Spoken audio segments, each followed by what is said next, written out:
Welcome. This is Gary Salton, Chief of R&D and creator of IOP Technology. This video focuses on administrative assistants, or admins as we will call them. And the place to start is with the admin's role in an organization. It is ubiquitous. It is everywhere. Admins control a major part of the network that is the organization. They make sure that uninvited things stay out. They filter calls, control access, guide visitors, and otherwise control potential organizational contaminants. They also make sure that things get where they need to be. They schedule, coordinate, distribute, prepare material, compile data, and generate information, among many other things. Effectively, the admin is an operational engineer for an organization. For this study, we used a sample of 194 admins from 100 different organizations. We tested to make sure that everyone was doing basically the same job, regardless of their title. And we made sure that the same job was being done everywhere, in institutions, nonprofit, and for-profit firms. You can read the companion research blog for the details of the statistical tests that we used. So what did we find out from this 194-person admin sample? Well, we found that they use all 4 IOP styles. In other words, they have the capacity to do anything anyone else can do. Get new ideas, plan, react quickly, or execute with precision. But they strongly favor the IOP LP strategy, a rigorous approach that focuses on doing things right the first time and every time. And they want to understand the things that they are being asked to do, as well as being able to plan them thoroughly before actually doing them. But is this approach unique? Is it any different from the other professionals in the office? This chart compares the admins, shown in the blue columns, with over 5,000 engineers, accountants, analysts, and the like, shown in red. There are differences, and the chance that these differences are accidental is between 1 in 1,000 and 1 in a million. Clearly, the admin role is not just a variant of the other roles in the office. It is unique and complementary. Other roles can use the more spontaneous action-oriented RS and idea-generating RI IOP styles because the admin is creating a stable environment within which they can work. If you pull the admin role out of an organization, the instances of spinning wheels and running in circles would start to climb, and things would go downhill fast. So the admin's job is unique and complementary to other office roles. Let's see just how unique the admin role is. And the way to do this is to rank order the admins versus the other jobs with whom they interact. Admins have the highest strength in some IOP styles and are toward the bottom in others. These extreme positions confirm the admin is a unique and specialized role. We can see this by contrasting the admin with another unique and specialized role, the CEO. The CEO has the highest level of commitment where the admin is at its lowest, and the lowest where the admin is at its highest. And this makes some sense. The admin controls the input side of the firm. The CEO controls the character and direction of its output. Both are points where the firm touches the general environment. Both roles are at least partially governed by forces outside of the firm. The CEO and admin roles are set to match this somewhat inflexible interface. Let's take a deeper look at the admin and see who shares their basic approach. Both nurses and teachers are close to admins in their commitment to the highly disciplined, action-oriented LP style. And the teachers and nurses are joined by accountants, IT staffs, and medical doctors in their commitment to the admin's other favored strategy, the analytical HA style. So, what's the theme running through these high-commitment postures? It is precision. A nurse cannot forget to give a medication. Accountants need to count all of the numbers. Teachers cannot skip steps in teaching math. And admins need to tell all of the people about the upcoming meeting. So, what about the other side where the admin has the least commitment? Well, like doctors, nurses, and teachers, Admins tend to avoid the shoot-from-the-hip RS style. And along with nurses, they do not roil their environment with constant change. So what's the theme running through these low-style commitment postures? It is dependability. No shooting from the hip RS, no RI-style speculative changes churning the environment. Admins can be relied upon.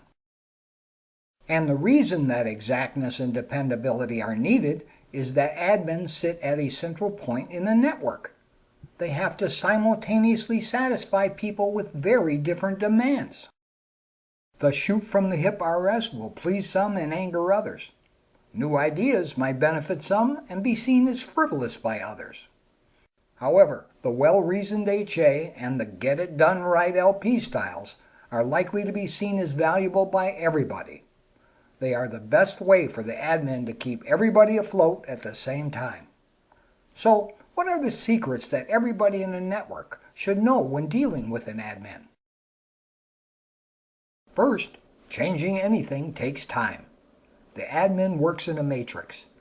Any one change can affect everything. Admins have to be sure that the change will actually work, and that it will not confound something else that has to happen. For the admin, change is a big deal. People asking for change should recognize this and make appropriate allowances.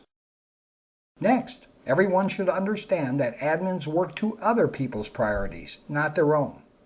Pile on too much work and the admin can become overwhelmed trying to keep everyone happy. And they can freeze up. Decisions based on other people's priorities can be difficult. Keeping workloads reasonable and priorities clear is to everyone's advantage. The way the admin works also matters. They reuse knowledge. They figure that what happened before will happen again, and they apply this method to people as well as processes. Everyone should spend time getting off on the right foot. Once a judgment is made, it is hard to change. It is to everyone's benefit to make sure that this judgment is positive. The adage of what you see is what you get definitely does not apply to the average admin. The admin's job relies on logic, and emotion is the enemy of logic, so they suppress it. But the emotions don't go away. They just build up below the surface until they reach the breaking point. Then all heck breaks loose. Everyone should pay attention to behavioral nuances. They are probably more important than they appear. If something looks wrong, smooth it over. The payoff can be big for everyone involved. The people in the network should know that the typical admin runs a production line. A linear approach is the best way of getting things done when using that strategy. Everyone should understand that breaking this work stream is very costly. If you must disrupt it, recognize and acknowledge the cost that you are imposing. It is the decent thing to do and can help limit tension as well as the negative things that might flow from it. Some people in the network may see expansive visions as a way to inspire and excite people. For the typical admin, this is a distraction at best and an annoyance at worst. Admins work in a world of logic and facts. The best way to enlist them in a cause is to use organized facts presented in a logical and unemotional manner. Finally, admins tend to be glass-half-empty people. They see everything that can go wrong. In the early stages of idea generation, they can use this skepticism to close more doors than they open. But as projects move from speculation to implementation, the admin can become invaluable. They can help make sure that no small error or omission sinks an otherwise viable idea. We could go on, but our blackboard is full.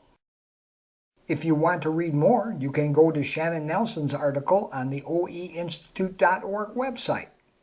Shannon started out as an admin and ended up as CEO of our firm. Now that's a pretty authoritative source. So, what do these secrets have to do with the IOP style measures we began this video with? Well, the secrets are just the natural outcomes of the strategic styles being used to do the job. For example, you need to be detail sensitive to be exact. And you need trusted methods to be consistently reliable. Detail takes time to process, and new methods have to be tested before they can be trusted. This is why it takes some time to change. The same logic applies to all of the other secrets. No magic, they are just a natural byproduct of the admin's work process. And every style and combination of styles will have its own secrets, and they have the same cause. Any work strategy generates its own derivative postures, attitudes, and other byproducts. So, what's the problem? Well, every style generates different byproduct postures, and they can conflict. For example, a person might use the shoot-from-the-hip RS style in doing their job. For them, change is easy. They cannot be overwhelmed. They don't mind interruptions, and they can work without a lot of facts and logic. But these different preferences are not the real issue. The problem is that everyone thinks that their way is the right way, and they will try to get others to adopt it. Alternatively, they might hold everyone to their personal standards, even if it doesn't apply to that other person's job. The net result is a continuous level of organizational tension. But any organization is a system of natural tensions. There is nothing to fix. Nobody is broken. It's supposed to be this way. There is no universal right way of doing things. If there was, we wouldn't need organizations. All we would need is a bunch of clones programmed to use that universal solution. In the real world, the trick is to manage tension by putting the right people on the right job at the right time. For example, early phase team meetings where speculative ideas are being kicked around are not a good use of the admin's talents. The admin contributes quality, not volume. But toward the end, when implementation options are being considered, the admin's quality focus can pay dividends. At this point, the fact-based logic of the admin can help make sure that the project will be a success in practice as well as on paper. The general strategy is to involve people, including admins, in situations where their strengths count, and avoid situations where their vulnerabilities are likely to be spotlighted. An unexposed vulnerability is not a weakness. It is just a potential. It only matters if it is made real. And even then, things can be done. For example, if an admin cannot avoid situations where their vulnerabilities are being tapped, they can use the knowledge from this video to mitigate its effects. They now know why time is needed to affect change. They know why interruptions hurt them more than they hurt others. They know why they are annoyed with people spouting speculative fantasies. And they can use this knowledge to temper their responses in a way that benefits everyone involved. If you are a non-professional in organizational development, you now know more about organizational dynamics than most people with whom you are going to interact. If you are a professional, this video may have filled in some of the gaps in your understanding of the administrative assistant's position. In either case, I hope that you find this new knowledge of value. Thank you for viewing this video. If you would like to learn more about IOP technology, please visit our websites at iop.com or oeinstitute.org. Both sites have much more information on IOP and the areas where it has or can be applied. Thank you again for your interest in IOP technology.